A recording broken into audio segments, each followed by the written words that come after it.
இந்த டாஸ்மாக் மாதிரியே பல டிபார்ட்மெண்ட்லேயும் மறுபடியும் சொல்கிறேன், கட்சி நிதின்ற பேரில் அடித்த கொள்ளைய ஒன்று ஒன்றா கவர்மெண்ட்டோட கஜானாக்குள்ளேயே கொண்டு சேர்த்துக்கிட்டே இருக்கிறாங்க. இப்பவும் சொல்கிறேன், மக்கள் பணத்திலேருந்து ஒரு பைசா கூட தொடமாட்டோம், தொடவும் விடமாட்டோம், தொட்டா விடமாட்டோம், இதுக்கு முன்னாடி தொட்டவங்களையும் விடமாட்டோம்.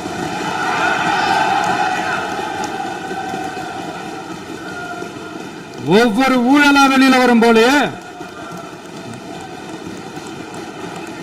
ஒவ்வொரு வேஷமா கலைஞ்சிரும் போலே, இங்க இருக்கிற நிறைய பேரு நடுங்கி போய் இதுல நம்ம மேல அவதூறு வேற. இப்ப புதுசா ஒரு வெப்பன் ஒண்ணு கொண்டு வந்திருக்காங்க. அது என்ன தெரியுமா? அவங்க தயவால தான் நம்ம ஆட்சி நடக்குதான். மக்கள் தயவால இந்த ஆட்சி நடந்துகிட்டு இருக்கு. மனசாட்சி உள்ள சக்திகளோட ஆதரவால இந்த ஆட்சி நடந்துகிட்டு இருக்கு. நாங்க தான் அனுப்பி வச்சோம், நாங்க தான் அனுப்பி வச்சோம் அப்படின்றாங்களே. அனுப்பி வச்சவங்களுக்கு மினிஸ்ட்ரியில இடம் கொடுத்தா ஏன் கதறீங்க? ஏன் இவ்வளவு கோவம்? ஏன் இவ்வளவு கதறல்ஸ்? இதுல இன்னொரு முக்கியமான விஷயம், மார்க்சிஸ்ட் கம்யூனிஸ்ட் கட்சி நமக்கு ஆதரவு கொடுத்தது சுயேட்சையா எடுத்த முடிவுன்னு சொல்றாங்க.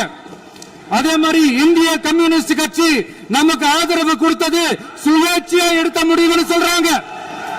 இதுல எங்க இருந்து நாங்க தான் அனுப்பி வச்சோம், நாங்க தான் அனுப்பி வச்சோம்னா புரியலையே. மக்களுக்கு நல்லா புரியும், எல்லாத்தையும் தெளிவா பார்த்துக்கிட்டு இருக்கிறாங்க.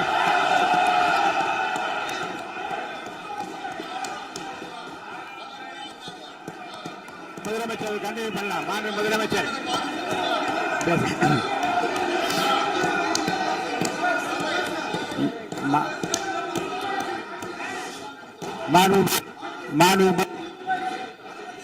முதலமைச்சர் கண்டினியூ பண்ணலாம். நீ கண்டினியூ பண்ணலாம்.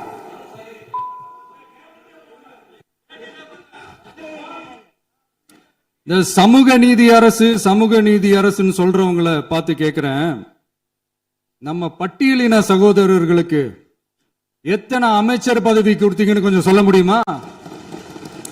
ஆனா நம்மளுடைய அரசுல 8 அமைச்சர் பதவிகள் யாருக்கு? நம்ம பட்டியலின சகோதரர்களுக்கு. எல்லாம் நம்ம அண்ணன், நம்ம தம்பி, நம்ம தங்கச்சிங்க. அண்ணல் அம்பேத்கர் அவர்களுடைய கிட்டத்தட்ட 100 ஆண்டு கால கனவு இப்ப நிறைவேறி இருக்கு. நான் ஏன் கொஞ்சம் சவுண்டா பேசுறேன் அப்படின்னா அவங்களுக்கு கேட்கணுன்றதுக்காக, தப்பா எடுத்துக்காது. அதே மாதிரி பெண்களோட பாதுகாவலர் நாங்க தான் அப்படின்னு சொல்லிக்கிறவங்களை கேட்கிறேன், எத்தனை பெண்களுக்கு அமைச்சர் பதவியில இடம் கொடுத்தீங்க கொஞ்சம் சொல்ல முடியுமா? எங்க அரசுல 4 சகோதரிகளுக்கு அமைச்சர் பதவி கொடுத்திருக்கிறோம்.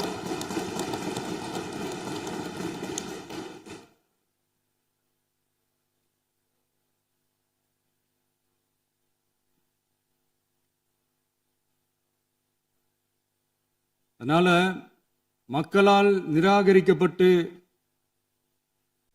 மக்களால் அகற்றப்பட்டவங்களுக்கு ஒன்னே ஒன்னு சொல்லிக்கிறோம், தப்பே செய்ய மாட்டோம், ஊழலே செய்ய மாட்டோம், நேர்மையா தான் இருப்போம், நியாயமா தான் இருப்போம் அப்படின்னு சொல்றவங்களால மட்டும்தான் கூட்டணி ஆட்சி அமைக்க முன்வரும். ஆட்சியிலையும் பங்கு, அதிகாரத்திலையும் பங்கு கொடுக்க முன்வரும். ஊழல்லையே ஊறி போனவங்களால இந்த கூட்டணி ஆட்சியோ, ஆட்சியிலையும் பங்கு, அதிகாரத்திலையும் பங்கு கொடுக்க முன்வராது. மெஜாரிட்டி இருந்தாலும் தரமாட்டாங்க, மெஜாரிட்டி இல்லைனாலும் தரமாட்டாங்க. கேட்டா ரெடிமேடா ஒரு பதில் ஒண்ணு வச்சிருப்பாங்க, கூட்டணி ஆட்சியை மக்கள் விரும்ப மாட்டாங்கன்னு. அதே மக்கள் தான் இப்ப அவங்கள பார்த்து சிரிக்கிறாங்க. நான் பதவி ஏத்த அன்னைக்கு கொஞ்சம் டைம் அவகாசம் கேட்டேன். எதுக்கு கேட்டேன்? நிதி நிலைமைலாம் கொஞ்சம் மோசமா இருக்குது, அதெல்லாம் கொஞ்சம் சரி செஞ்சுக்கிட்டே படிப்படியா கொஞ்சம் கொஞ்சமா நான் கொடுத்த வாக்குறுதிகள்லாம் செயல்படுத்துவேன், அதுக்காக கொஞ்சம் டைம் அவகாசம் கேட்டேன். நான் ஏதோ வேற எதுக்காகவோ வேற யாருக்காகவோ ஏதோ அவகாசம் கேட்ட மாதிரி. அடுத்து இங்க சபையில இல்லாதவங்களை பத்தி பேச வேண்டாம்னு நினைக்கிறேன்.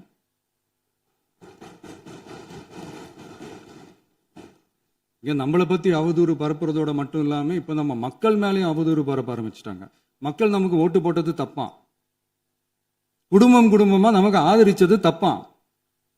இது இப்ப இல்ல, நான் சொல்றது எம்ஜிஆர் அவர்கள் காலத்திலிருந்தே. அப்பவே அவர் ஜெயிச்சப்போ அதே மக்களை தப்பு தப்பா பேசுறது. மக்கள் என்ன பண்ணிட்டாங்க, எம்ஜிஆர் என்ன பண்ணிட்டாரு, எம்ஜிஆர் என்ன இது பண்ணிட்டாரு. 50 வருஷமா ஒரே டெக்னிக்கா.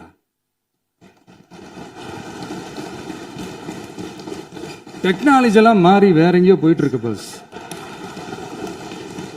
இதுல கொஞ்சம் டெக்னிக்காச்சும் கொஞ்சம் மாத்தினா கொஞ்சம் நல்லா இருக்கும். அதனால மக்களுக்கு யூஸ்ஃபுல்லா இருக்கிற மாதிரி இந்த ஆக்கப்பூர்வமான கருத்துக்களோ ஆக்கப்பூர்வமான யோசனைகளோ இருந்தா சொல்லுங்க, அதை நாங்க டெஃபரெண்டா எடுத்துக்கிறோம். ஆனா அதை விட்டுட்டு இந்த நக்கலு நையாண்டி சம்பந்தம் இல்லாத பேச்சு இதெல்லாம் பேசிட்டு அப்புறம் முதல்வர் பதில் சொல்லல, முதல்வருக்கு பதில் சொல்ல தெரியல அப்படின்னா அப்புறம் என்ன சோஃபா மாடல் ஆட்சியா?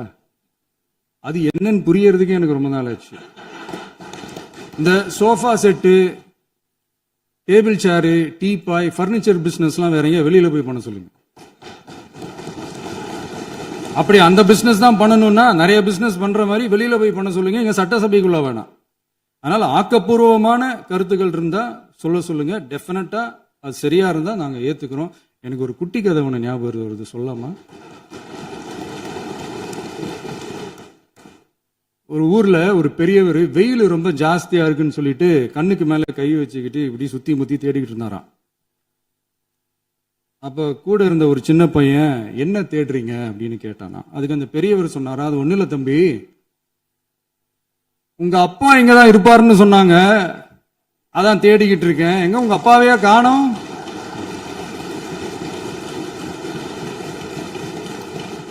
இல்ல அந்த எங்களுக்கும் நக்கலா நையாண்டியா சம்பந்தம் இல்லாத குட்டி கதை இதெல்லாம் எங்களுக்கும் பேச தெரியும்.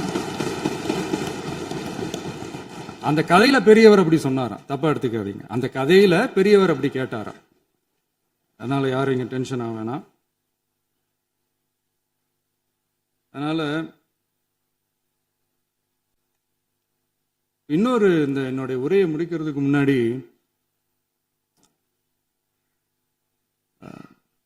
போயிட்டாங்க, பேசலாமா? உங்க கருத்துக்களை நீங்க முழுமையாக மன நிறைவோடு பேசலாம். டிவியில பார்ப்போம். சரி, அதான் 5 நிமிஷம் பேசுனதுக்கே கொளத்தூரி இந்த ஆட்டம் அடிச்சு பேசுனா அப்புறம் என்ன பண்றது? கடைசியா நான் இந்த உரையை முடிக்கிறதுக்கு முன்னாடி ஒரு முக்கியமான ஒரு விஷயம் பத்தி சொல்லணும். ஆளுநர் உரை அன்னைக்கு இந்த தமிழ் தாய் வாழ்த்துக்கு அப்புறம் தேசிய கீதம் பாடினது தப்பு, தேசிய கீதம் 2 முறை பாடினது தப்பு, அப்படி ஒரு நிகழ்வு இதுக்கு முன்னாடி இந்த சட்டசபையில நடந்ததே கிடையாது, அந்த மரபையே மாத்திட்டீங்க, இப்படி ஒரு பெரிய ஒரு போர் மாதிரி எதிர்கட்சியை சார்ந்தவங்க எல்லாம் சொன்னாங்க இல்லையா? அந்த மாநில உரிமை போராளிகளை, அந்த மரபு காக்கிற உரிமை போராளிகளை ஒரே ஒரு கேள்விதான் கேட்கணும். 2021 ஆகஸ்ட் 2 ஞாபகம் இருக்கா? Centenary celebration of Tamil Nadu legislature. அந்த ஃபங்க்ஷன்ல நம்ம முன்னாள் முதலமைச்சர் கருணாநிதி அவர்களோட கலைஞர் அவர்களுடைய கலைஞர் அவர்களுடைய புகைப்படத்தை மாண்புமிகு குடியரசுத் தலைவர் திறந்து வைக்கிற ஒரு ஃபங்க்ஷன். அந்த ஃபங்க்ஷன்ல national anthem followed by Tamil தாய் வாழ்த்து அப்படின்னு அறிவிச்சது ஞாபகம் இருக்கா? அதாவது தேசிய கீதத்துக்கு அப்புறமா 2வது முறையா, நோட் திஸ் பாயிண்ட் மாண்புமிகு பேரவைத் தலைவர் அவர்களே, பிளீஸ் நோட் திஸ் பாயிண்ட். தேசிய கீதத்துக்கு அப்புறம் 2வது முறையாக தமிழ் தாய் வாழ்த்து பாடப்படும் அப்படின்னு சொன்னது ஞாபகம் இருக்கா? அதுவும் முத்தமிழ் அறிஞர் அப்படின்னு சொல்ற நம்ம கலைஞர் அவர்களுடைய அந்த புகைப்படம் வெளியிட்டு விழாவில் அவர் இருந்த இதே சபையில தமிழ 2வது இடத்துக்கு தள்ளினது யாருன்னு ஞாபகம் இருக்கா?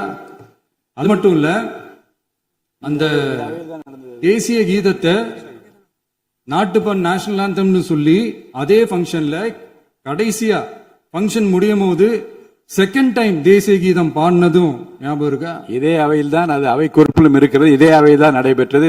இந்த தக்க நேரத்தில் இந்த ஆதாரங்களை அளித்த மாண்பு முதல் அவர்களுக்கு நன்றியை தெரிவித்துக் கொள்கிறேன். டவுட் இருந்தா இந்த புக்கை பார்த்து தெரிஞ்சுக்கலாம். அதனால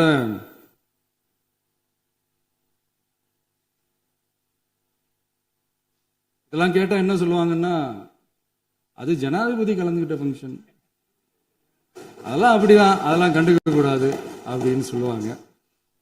இதே மாதிரிதான் பேசுறது ஒண்ணு, செய்யறது ஒண்ணு, செய்யறது ஒண்ணு, பேசுறது ஒண்ணு. இதெல்லாம் மக்கள் பார்த்துக்கிட்டு இருக்காங்க. எலெக்ஷனுக்கு முன்னாடி தான் அப்படி செஞ்சுக்கிட்டு இருந்தாங்க. இப்போ எலெக்ஷனுக்கு அப்புறம் அதே தான் செய்யறாங்க. இந்த விஜயையும் சாமானியர்களின் உண்மையான சமூக நீதி அரசையும் அவமானப்படுத்துறதுக்கு தான் அவங்களோட அந்த பொலிட்டிக்கல் சீனியாரிட்டி அது பயன்படுத்துது போல. சரி, செய்யட்டும் செய்யட்டும், நல்லா செய்யட்டும். இப்போ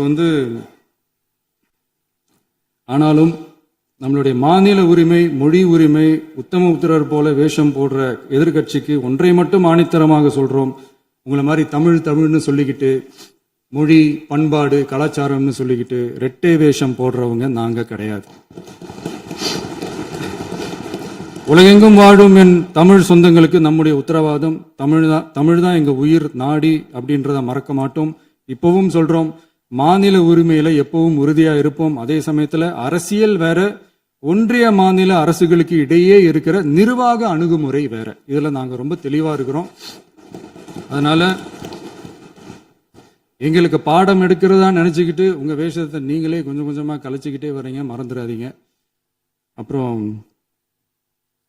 நேத்து எதிர்கட்சி தலைவர், மாண்புமிகு எதிர்கட்சி தலைவர் பேசும்போது நிறைய பேசினாங்க. அதுல ஒண்ணு மட்டும் அரசு சொல்றதா நினைச்சுக்கிட்டு நம்மளை இன்டைரக்டா ஈவில் அப்படின்ற அந்த வார்த்தையை யூஸ் பண்ணாங்க. எனக்கு ஒன்னே ஒண்ணுதான் சொல்லணும்னு தோணுது. ஈவில்ஸ்னு டெவில்ஸ் பேசக்கூடாது.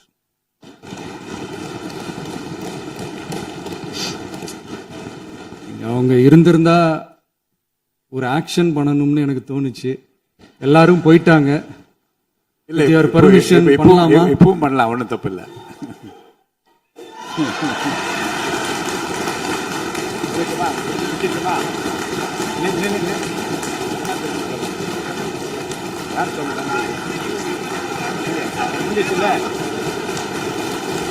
எழுந்து சொல்லுமா, உட்காந்து சொல்லட்டுமா?